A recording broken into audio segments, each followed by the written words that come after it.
has been tremendous progress during the past 12 months. And we have been working heavily in the ecosystem to test and reach multi-vendor systems.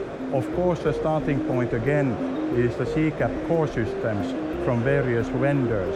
And I'm happy to announce that we as Teleste, we believe that we have more CCAP core systems in our testing lab compared to any other vendor. And similarly, we have been providing our Remote PHY units to CCAP core vendors so that every party can work towards the interoperability before we ship our products to the customer. Now beyond that, we have also been working with a video system interop and also management systems.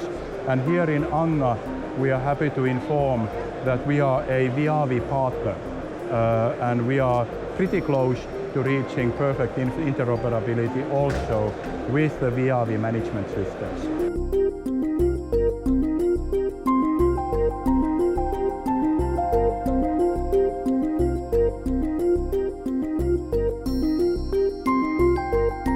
Right, so obviously extended spectrum DOCSIS is bringing new technologies to put even more capacity through existing coax infrastructure. So of course the promise is that we can extend the useful life of existing coax systems still for the foreseeable future.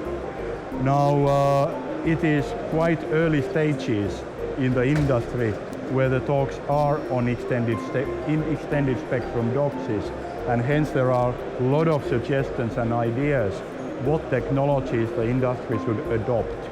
I would be categorizing them to 3 alternatives. The first one is to do a classical 1.8 gig spectrum expansion. Very similar expansion as what the industry did when moving to 1.2 gigahertz. The second one would be to use full duplex technology, which is widely deployed in the mobile industry, but bring it to the cable industry.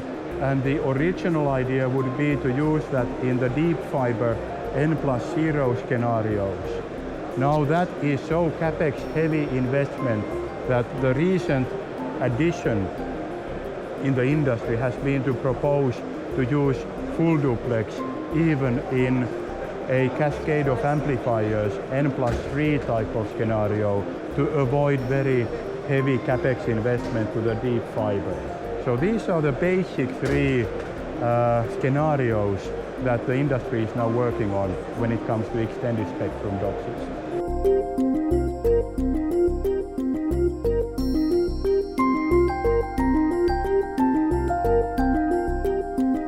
Right.